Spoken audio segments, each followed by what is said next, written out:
दोस्तों श्री शिवाय नमस्तोभ्यम हर हर महादेव। दोस्तों आप सभी लोग जानते हैं कि सावन का महीना चल रहा है। दोस्तों आप शायद जानते होंगे कि 21 अगस्त को 2023 को सावन का सोमवार है। साथ ही में सावन महीने की पंचमी तिथि है। आप सभी लोग इस पंचमी तिथि का बहुत ही बेसब्री से इंतजार करते हो। दोस्तों अभी तक जितनी भी पंचमी तिथि निकली है उसमें आपने एक विशेष उपाय जरूर किया होगा। इस वाले विशेष उपाय को आपको इस वाली पंचमी तिथि के दिन जरूर करना है। दोस्तों इस दिन सावन सोमवार होने के साथ साथ में पंचमी तिथि होने के साथ साथ में नाग पंचमी भी है, इसीलिए इस दिन का महत्व बहुत ज्यादा बढ़ जाता है। तो इस दिन दोस्तों आप अगर गन्ने के रस वाला उपाय कर लेते हो दोस्तों आप लखपति नहीं करोड़पति भी बन सकते हो। ठीक है, लेकिन उसके लिए आपको अपनी तरफ से पूरी मेहनत करनी होगी और भगवान शिव के आशीर्वाद से आप अपने घर में देखोगे कितनी संपदा आ जाती है। दोस्तों इस उपाय को आपको एक नियम के साथ सही तरीके से करना होगा, तभी आपको इस उपाय को करने का फल मिलेगा। तो दोस्तों आज की इस वीडियो में हम आपको बताएंगे कि आपको गन्ने के रस वाला उपाय सावन के सोमवार वाले दिन इस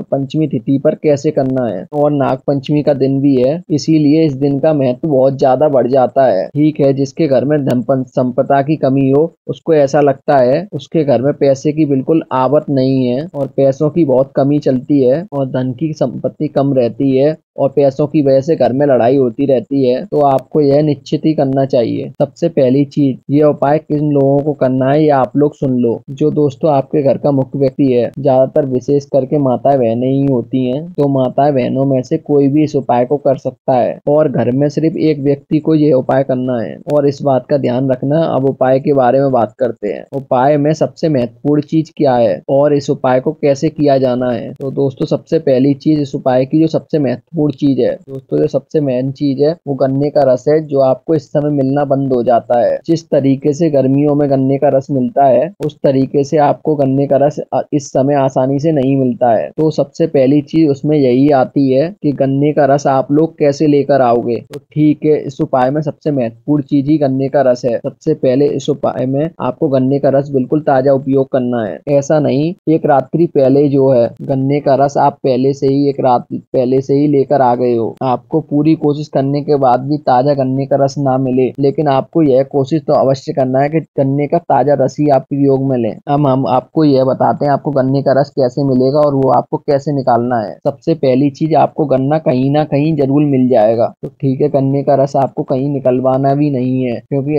इतनी आसानी से आपको गन्ने का रस कोई भी निकाल के नहीं देगा। आपको पहली चीज गन्ना लेकर जाना है। दोस्तों आपसे किसी से पूछताछ करके गन्ना एक आपको अपने घर में जरूर लेकर आना है। तो दोस्तों सबसे पहले सबसे अच्छी और सबसे बड़ी चीज यहाँ पर यह है कि दोस्तों इस उपाय को आपको पंचमी तिथि 21 अगस्त सावन के सोमवार के दिन प्रातः काल ही करना है। तो दोस्तों आपको ताजा गन्ने का रस एकदम से तो मिल नहीं पाएगा। तो दोस्तों हम आपको वह जुगाड़ बता रहे हैं जिससे आपकी अपने घर में ही ताजा गन्ने का जूस निकाल सकें। दोस्तों मतलब जो गन्ना रहता है आपको एक गन्ना लेकर आ जाना है अपने घर पर। दोस्तों आपको सुबह सुबह जब आप पंचमी तिथि को यह उपाय करने वाले हो तब दोस्तों आपको यह जुगाड़ करनी है कि आप सुबह सुबह मार्केट कहीं पर भी जाओ और जिसके पास गन्ने की मशीन हो जूस निकालने की, या ऐसी कोई मशीन हो जिससे गन्ने का जूस निकल सके, उससे गन्ने का जूस निकलवा लेना है। तो दोस्तों इस जो गन्ना लेकर आए उसको ले जा करके आप उसकी मदद से थोड़ा सा गन्ने का रस निकलवा लो। दोस्तों इस उपाय में ऐसा नहीं है कि हमको एक लोटा गन्ने का रस निकलवाना है, एक गिलास गन्ने का रस निकलवाना है। दोस्तों छोटा वाला जो गिलास होता है ना उसको भी आधा गिलास कर दो, आधे से ज्यादा भी होगा ना तो चलेगा। तो दोस्तों छोटे वाले गिलास में जो आधे गन्ने का रस बनेगा उससे जो ज्यादा रस बनेगा उतना ही रस चाहिए। दोस्तों बहुत ही कम उपाय में, इस उपाय में आपको बहुत ही कम गन्ने के रस की जरूरत पड़ेगी ना। तो करना क्या है दोस्तों, आपको गन्ने का रस निकलवा लेना है और आप बाहर नहीं जा सकते तो अपने घर में ही शुद्ध चीजों से उस गन्ने का कैसे भी करके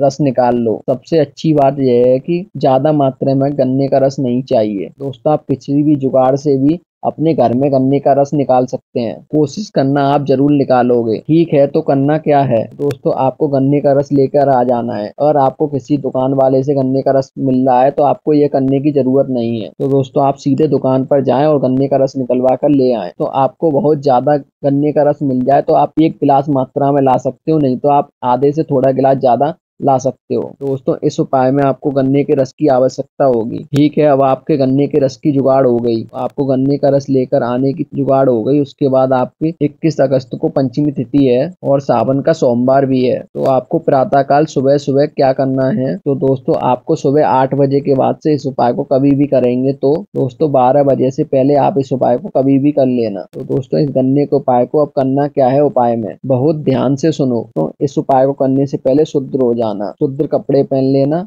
स्नान कर लेना, इन बातों का ध्यान रखना। ठीक है दोस्तों, हम आपको वो क्रिया बता रहे हैं, अगर इस नियम के साथ आप इस उपाय को करेंगे तो वह उपाय आपका जरूर काम करेगा। ठीक है, तो करना क्या है, ठीक है, आप सबसे पहले वो गन्ने का जूस निकाल लीजिए, न निकलवा कर ले आइए। प्रातः काल सुबह सुबह किसी भी एक पात्र में रख लीजिए। दोस्तों पात्र में रखने के बाद जो दूसरी इस उपाय में सबसे महत्वपूर्ण चीज है दोस्तों, तुलसी का पौधा या तुलसी के पत्ते जो आपके घर में गमले में लगा हुआ है। दोस्तों यह दूसरी महत्वपूर्ण चीज है, आपके घर में तुलसी का पौधा होना चाहिए। दोस्तों यह दूसरी महत्वपूर्ण चीज है कि आपके घर में तुलसी का पौधा होना चाहिए। तो इस उपाय को करने के लिए बहुत सारे लोग कहेंगे कि हमारे घर में तुलसी का पौधा नहीं है। वैसे तो ज्यादातर लोगों के घर में तुलसी का पौधा होगा, लेकिन तो जिनके घर में नहीं है और वो इस उपाय को करना चाहते हैं तो दोस्तों उनको तुलसी का पौधा लाना पड़ेगा। दोस्तों नया स्थापित कर लीजिए आप अपने घर में। दोस्तों वैसे भी तुलसी माता का पौधा आपके घर में जरूर होना चाहिए ना। तो दोस्तों आपको करना क्या है, तो दोस्तों आपके घर में तुलसी का पौधा रहा होगा, तो दोस्तों जो आपका तुलसी का पौधा होगा उसके गमले के पास आपको ये गन्ने का रस को लेकर जाना होगा। के भी अंदर आपने गन्ने का रस भरा हुआ है, तो ठीक है, अब आप गन्ने का रस तुलसी माता के पास में लेकर आ गए। अब यहाँ पर लेके आने के बाद अब आपको क्या करना है, सबसे पहले आपको तुलसी के पास में आकर खड़े हो जाना है। जिस तरफ आप खड़े होकर तुलसी की माता की पूजा करते हैं उस तरफ ही आपको खड़े हो जाना है। खड़े होने के बाद आपको करना क्या है, तो दोस्तों उल्टे हाथ में आप पकड़ लो गन्ने का रस जिस पात्र में आपने भरा हुआ है, और दोस्तों अपने सीधे हाथ की हथेली को अपने सामने कर लो। तो दोस्तों अब आपको करना क्या है, अब आपको अपने सीधे हाथ की हथेली को थोड़ा तिरछा कर इसी हथेली में थोड़ा सा गन्ने का रस आपको ले लेना चाहिए। अब आपने अपने सीधे हाथ से उल्टे हाथ में गन्ने का रस पकड़ लिया, तो दोस्तों उल्टे हाथ से अब आपको सीधे हाथ में अपने थोड़ा सा गन्ने का रस ले लेना है। हथेली में लेने के बाद आंखें बंद करना है। आंखें बंद करने के बाद आपको बोलना है अपना नाम और अपना गोत्र। दोस्तों नाम और गोत्र बहुत ही जरूरी चीजें हैं। कई लोग कहते हैं हमें गोत्र नहीं पता है, तो दोस्तों आप अपने घर के बुजुर्ग लोगों से पूछकर लेकिन इस उपाय में सही गोत्र उपयोग कीजिएगा। दोस्तों आपको पूरा कोशिश करने के बाद भी अपना सही गोत्र पता नहीं चलता तो वह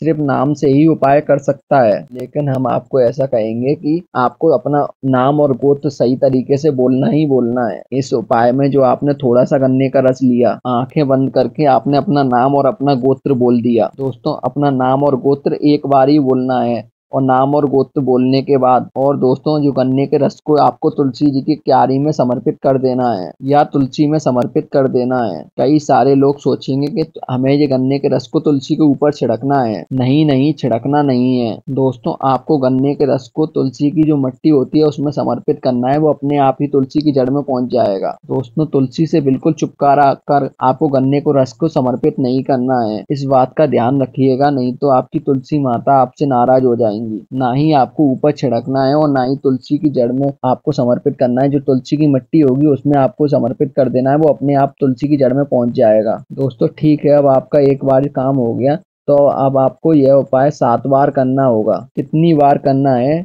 7 टाइम मतलब 7 बार करना है। इसमें से आपने एक बार कर लिया है, दूसरी बार में आपको थोड़ा सा गन्ने का रस अपने सीधे हाथ में लेना है, फिर आंखें बंद करके अपना नाम और गोत्र बोलना है और समर्पित कर देना है। फिर तीसरी बात करना है, आंखें बंद करके नाम बोलकर तुलसी की क्यारी में गन्ने का रस समर्पित कर देना है। चौथी बार, पांचवी बार, छठी बार और 7वीं बार भी आपको यही करना है। थोड़ा सा गन्ने का रस आपको अपने सीधे हाथ में लेना है और अपना नाम और गोत्र बोलकर आपको तुलसी में समर्पित कर देना है। ऐसा आपको 7 बार करना है। ठीक है, अब यहाँ पर यह उपाय पूर्ण हो जाता है। दोस्तों उपाय होने के बाद आपको वहीं पर हाथ जोड़कर प्रार्थना करना है कि भगवान हमारे घर में कभी भी धन संपदा की कमी ना आए, भगवान आपका आशीर्वाद हमारे घर पर परिवार में हमेशा के लिए बनाए रखना है। ऐसे तुलसी माता से आपको प्रार्थना करना है। दोस्तों इस सावन आपकी पंचमी तिथि है और सावन का सोमवार भी है, इसलिए इस दिन को आप छोटा मत समझना। दोस्तों अभी तक आपने यह उपाय को किया हो या नहीं किया हो, कोई दिक्कत नहीं है। दोस्तों यह बहुत बड़ा दिन है, इसलिए हमने आपको पहले ही 2 दिन पहले ही ये वीडियो में बता दिया। इसलिए आप पहले से ही इस उपाय की तैयारी कर लो